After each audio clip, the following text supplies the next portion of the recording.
House driver. രചന ഷാജി വല്ലത്ത്. ഷാജി സക്കൽ സയ്യാറ അബി റൂഹിൻ. ഇന്നലെ ഉണ്ടാക്കി വെച്ച സാമ്പാറും ചോറൽപ്പം കഴിച്ച് ഉച്ചയുടെ ചെറുമയക്കത്തിലേക്ക് വഴുതി വീഴുമ്പോഴാണ് യാത്ര പോകാനുള്ള മേഡത്തിന്റെ ഫോൺ വിളി വന്നത്. ഇന്നലെയും വൈകി ഉറങ്ങി പുലർച്ചെ എഴുന്നേറ്റതിനാൽ ശരിക്കും ഉറങ്ങാൻ സാധിച്ചിട്ടില്ല. സമയമില്ലായ്മയിൽ പ്രവാസി ജീവിതത്തിന്റെ ചില അഡ്ജസ്റ്റ്മെന്റുകളാണ് 2 ദിവസം കൂടുമ്പോൾ ഉണ്ടാകുന്ന ചോറും കറിയും. ഉറക്കം നഷ്ടപ്പെട്ട ചെറിയ ഈർഷ്യ മനസ്സിൽ തികട്ടി വന്നെങ്കിലും അതടക്കി ഞാൻ വേഗം ഒരുങ്ങിയിറങ്ങി.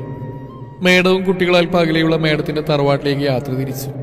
നേരം സന്ധ്യയോടടുത്തപ്പോൾ അവിടുന്ന് വേറെ പെണ്ണുങ്ങളും കയറി യാത്ര തുടർന്നു. അപ്പോഴേക്കും വിശപ്പ് ചെറുങ്ങനെന്റെ ഉദരത്തിൽ ആമാശയത്തിൽ ഉടലെടുത്ത് തുടങ്ങിയിരുന്നു. 2 ദിവസമായി ചാറ്റൽ മഴ തുടങ്ങിയിട്ട് മൂടിക്കെട്ടി നിൽക്കുന്ന ആകാശവും ഇടക്ക് പെയ്യുന്ന മഴയും തണുത്ത കാറ്റും നാടിനെ ഓർപ്പിച്ചുകൊണ്ടിരുന്നു. ഖത്തറിന്റെ മനോഹാരിത വിളിച്ചോതുന്ന സമുച്ചയങ്ങളുടെ മെർക്കുറി പ്രകാശങ്ങൾ കണ്ണിന് കുളിർമയേകുന്ന കാഴ്ചയാണ്.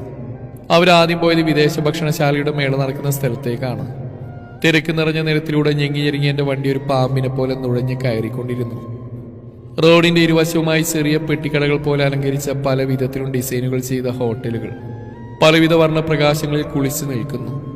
പുറത്ത് പരിചാരകരായ സുന്ദരികളായ ഫിലിപ്പീനി പെണ്ണുകൾ മെനു കാർഡുകളുമായി ഈയാമ്പാറ്റകളെ പോലെ പാറി നടക്കുന്നുണ്ട്. വഖഫ് ഷാജി. മേഡത്തിന്റെ വണ്ടി നിർത്താനുള്ള ആജ്ഞ. എന്റെ കാലുകൾ യാന്ത്രികമായി ബ്രേക്കിലമർന്നു. മേഡം സൈഡ് ഗ്ലാസ് തുറന്നൊരു ഫിലിപ്പീനെ കൈകൂട്ടി വിളിച്ചു. തുറന്നിട്ട വിൻഡോയിലൂടെ ഒരു കാറ്റായി അകത്തേക്ക് വന്ന പലതരം ഭക്ഷണങ്ങളുടെ മണം എന്റെ നാസികാദ്വാരത്തിലേക്ക് ഇഴഞ്ഞു കയറി. വിശപ്പന്റെ ആമാശയത്തെ പറ്റിച്ചേർന്ന് തുടങ്ങിയിരിക്കുന്നതെന്ന് ഒരു ചെറുവേദനയോട് അറിഞ്ഞു തുടങ്ങി. അടുത്തേക്ക് വന്ന ജീൻസും ടീഷർട്ടും ഇട്ട ഭംഗിയുള്ള അവിടെ ലിപ്സ്റ്റിക് തേച്ച് ചുവന്ന് തുടുത്ത ചുണ്ടുകൾക്കിടയിൽ നിന്ന് പലതരം ഭക്ഷണങ്ങളുടെ പേരുകൾ പുറത്തേക്ക് ചാടുന്നു. അത്ഭുതത്തോടെയാണ് ഞാൻ നോക്കിയത്. ഇതുവരെയും കേൾക്കാത്ത പേര് പോലെ തന്നെയാവും അവിടെ രുചിയും എന്ന് ഞാൻ ഓർത്തു. അറബികൾ ഭക്ഷണപ്രിയരാണ്. പുതിയ രുചികൾ തേടി അവർ വിദേശത്ത് പോലും പോകും. അവർ മൊബൈൽ വഴി അത് തെരഞ്ഞുപിടിക്കും. ഈ ചെറു ഹോട്ടലുകളിൽ അവർ തേടുന്ന രുചികൾ പല ദിവസങ്ങളിലായി വന്ന് രുചിച്ചു പോകും. ഞാൻ എൻ്റെ അടുക്കളയിലെ കരി പിടിച്ച ചെറിയ വട്ടച്ചെമ്പിലെ സാമ്പാറിന്റെ രുചിയെക്കുറിച്ചാണ് ചിന്തിച്ചത്. പരിപ്പ് കറിയും മീൻ കറിയും സാമ്പാറിനും എല്ലാത്തിനും ഒരേ രുചിയായി എനിക്ക് തോന്നിയിട്ടുണ്ട്. ഓർഡർ ചെയ്തുകൊണ്ടുവന്ന ഭക്ഷണങ്ങൾ അവർ വണ്ടിയിലിരുന്ന് കഴിച്ചു തുടങ്ങി. ഞാൻ വെറുതെ പുറത്തെ കാഴ്ചകൾ നോക്കിയിരുന്നു. കാഴ്ചകൾ പുറത്താണെങ്കിലും മനസ്സവർ കഴിക്കുന്ന ഭക്ഷണത്തിന്റെ രുചിയെക്കുറിച്ചായിരുന്നു. എന്റെ അധികരിച്ച വിശപ്പ് അതിനെക്കുറിച്ച് ചിന്തിപ്പിച്ചു എന്ന് പറയാം. അവരുടെ പല്ലുകൾക്കിടയിൽ ഞെരിഞ്ഞമ്പരുന്ന ആഹാരത്തിന്റെ കഠോര ശബ്ദം എന്റെ ചെവികളെയും ഒപ്പം ആമാശയത്തെയും അസ്വസ്ഥനാക്കി. എങ്ങനെ കഴിയുന്നു ഒരാളെ മുന്നിലെത്തി ഇങ്ങനെ ഭക്ഷിക്കാൻ? എന്റെ വിശപ്പിനെ കുറിച്ച് ഇവർ ആലോചിക്കാത്തത് എന്താ? ഇത് പല ദിവസങ്ങളിലും പലതവണ ആവർത്തിക്കുന്നതാണെങ്കിലും ഒരു പുതിയ പ്രവാസിയെ പോലെ പിന്നെയും പിന്നെയും ചിന്തകൾ മനസ്സിൽ മാറാലെ കെട്ടും. അതുകൊണ്ട് തന്നെ മനസ്സിലൽപ്പം ദേഷ്യവും അതിലേറെ സങ്കടവും നങ്കൂരമിട്ട് നിന്നു. അന്നേരം ഞാൻ എൻ്റെ നാട്ടിലെ എന്നും യാത്ര പോകാൻ വിളിക്കുന്ന ഓട്ടോക്കാരൻ കുഞ്ഞാക്കയെ ഓർത്തു. എപ്പോഴും പുറംപണിക്ക് വരുന്ന അഴകിനെയും വീട്ടിൽ ബന്ധുക്കളെ വിരുന്നിന് കൊണ്ടുവരുന്ന വണ്ടിക്കാരെയും ഓർത്തു. അവരെ നമ്മോടൊപ്പം ഭക്ഷണം കഴിപ്പിക്കുന്ന നമ്മുടെ സംസ്കാരത്തെ ഓർത്തു. ഇവരുടെ മുമ്പിൽ നമ്മൾ എത്ര മഹാന്മാരെന്ന് ഞാൻ ചിന്തിക്കാതിരുന്നില്ല. മറ്റൊരു സൗദി വീട്ടിൽ ജോലി ചെയ്യുന്ന എൻ്റെ സുഹൃത്തിനോട് പറഞ്ഞിട്ടുണ്ട്, ഏത് പണിക്ക് വരുന്നവരെയും കൂടെ വിളിച്ചിരുത്തി ഭക്ഷണം കൊടുക്കുന്ന അവൻ്റെ അർബാബിനെ കുറിച്ച്. അറബികൾക്കിടയിൽ തന്നെ സ്നേഹമുള്ളവരും സ്നേഹമില്ലാത്തവരും മറ്റുള്ളവരെ മനസ്സിലാക്കാൻ കഴിയുന്നവരും കഴിയാത്തവരുമുണ്ട്. പൊടുന്നതിന് അടിവയറ്റിലെ വിശപ്പിന്റെ കഴപ്പ് എൻ്റെ ഓർമ്മയെ വിലങ്ങിട്ട് നിർത്തി. അവർ വിരലുകളിൽ ഉച്ചിഷ്ടം ചുണ്ടുകൾക്കിടയിൽ വലിച്ചൂമ്പിയ ശബ്ദവീചികൾ കേട്ട് എൻ്റെ തൊണ്ടയിൽ ഉമിനീര് ഉറവിയെടുക്കുകയും ഞാനത് ആമാശയത്തിലേക്ക് ഇറക്കുകയും ചെയ്തു. അവരെന്നെ നോക്കുന്ന പോലുമില്ല. അങ്ങനെ ഒരാൾ അവരുടെ അടുത്തിരിക്കുന്നില്ലെന്ന മട്ടാണ്. അവരുടെ വീട്ടിലെ ഡ്രൈവറാണെങ്കിലും എൻ്റെ ജോലികൾ പലതാണ്. എന്നും വണ്ടികൾ കഴുകണം, മുറ്റം അടിച്ചു വാരണം, മുറ്റം കഴുകണം, കാർപ്പറ്റുകൾ കഴുകണം, ചെടികൾ നനക്കണം, കച്ചറ കൊണ്ട് കളയണം. സമയപരിധിയില്ലാതെ രാവെന്നോ പകലെന്നോ ഇല്ലാതെ എല്ലാ ജോലിയും ചെയ്യണം. കുട്ടികളുടെ ചോറ വേറെ. പലപ്പോഴും അല്പസമയം കിട്ടുന്ന സുഖനിദ്രയുടെ രസച്ചരടുകൾ പൊട്ടിച്ചെറിയുന്ന സക്കൽ സയ്യാറ വാക്കുകൾ മനസ്സിൽ അല്പം ദേഷ്യവും അതിലേറെ സങ്കടവും നൽകാറാണ് പതിവ്. പക്ഷെ എത്ര ദേഷ്യം വന്നാലും വെറുത്താലും അന്നേരം മനസ്സിൽ തെളിയുന്ന ചില മുഖങ്ങളുണ്ട്.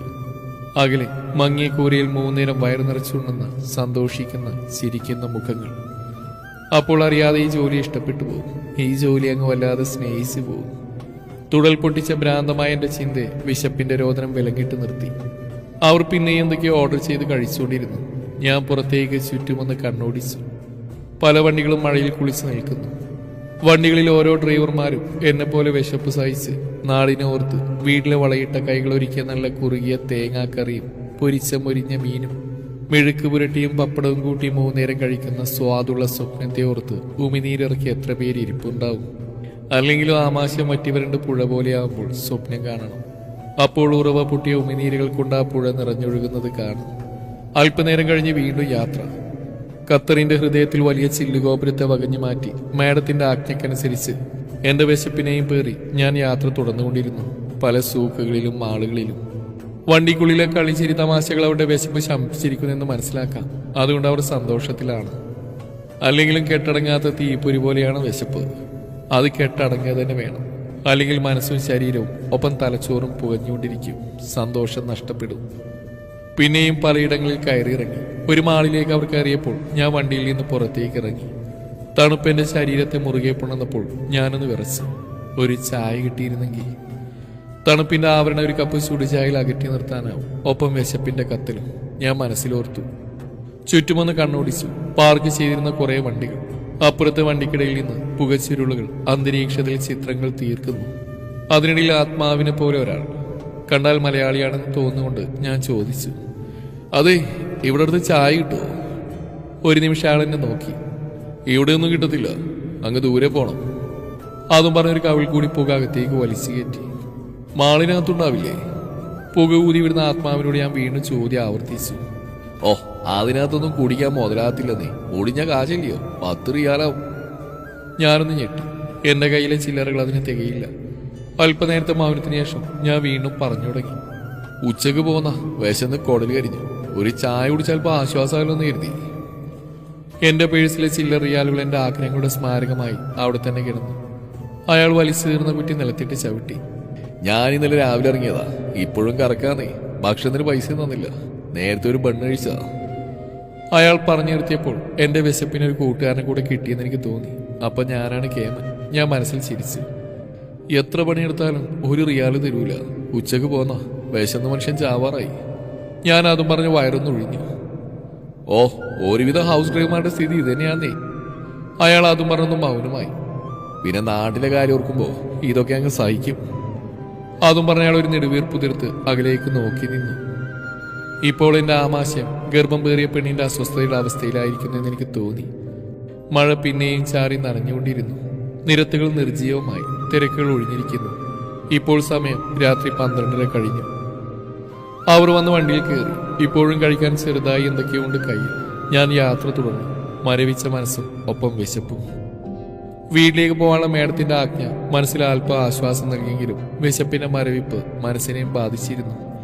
വണ്ടി ഓടിക്കുമ്പോഴും മനസ്സിലെ സങ്കടങ്ങൾ ഹൗസ് ഡ്രൈവർ എന്ന ജോലിയോടുള്ള വെറുപ്പുകളായി നുരവന്നുമ്പോൾ അകലെ വിശപ്പടങ്ങി സുഖമായിട്ടുറങ്ങുന്ന പല മുഖങ്ങൾ ഓർമ്മയിലെത്തിയപ്പോൾ ഒരു നെടുവീർപ്പ് മാത്രം പുറത്തേക്ക് തികട്ടി. ചിലരുടെ ഇഷ്ടങ്ങൾക്ക്, സന്തോഷങ്ങൾക്ക് സ്വയം നഷ്ടങ്ങൾ തീർക്കുന്ന ഒരു പ്രവാസിയായി മാറും. 40 മിനിറ്റിന്റെ യാത്ര കഴിഞ്ഞ് വീട്ടിലെത്തി. എല്ലാവരും ഇറങ്ങിപ്പോകുമ്പോൾ വണ്ടിക്കുള്ളിൽ അങ്ങിങ്ങായി അവരൽപ്പം കഴിച്ചു ബാക്കി വെച്ച ഭക്ഷണങ്ങൾ ചിതറിക്കിടക്കുന്ന കാണാം. ഞാനതെല്ലാം വാരിക്കൂട്ടി വേസ്റ്റ് ബോക്സിലേക്ക് ഇടുമ്പോൾ എന്റെ മനസ്സ് എന്നത്തെയും പോലെ ആഗ്രഹിച്ചു പോയി. അതിൽ നിന്ന് അല്പം മതിയായിരുന്നു എന്റെ വിശപ്പടങ്ങി. എന്നിട്ടും അവർ അത് തരാതെ പോയത് ഓർത്തപ്പോൾ ഒരു സങ്കട പെരുമഴ മനസ്സിൽ ആർത്തിരമ്പി വന്നു. അതിലൊരു തുള്ളി കണ്ണുനീരായി അപ്പോഴേക്കും കണ്ണിൽ ഊറിയിരുന്നു. എന്റെ വരണ്ട വിശപ്പിലേക്കൊരു വറ്റിറക്കാൻ ഞാൻ അടുക്കളയിലിരിക്കുമ്പോൾ കറുത്ത വട്ടച്ചെമ്പിലെ സാമ്പാറിനിപ്പോൾ അവർ നേരത്തെ കഴിച്ച് പേരറിയാത്ത ഭക്ഷണത്തിന്റെ മണവ് രുചിയുമായി എനിക്ക് തോന്നി.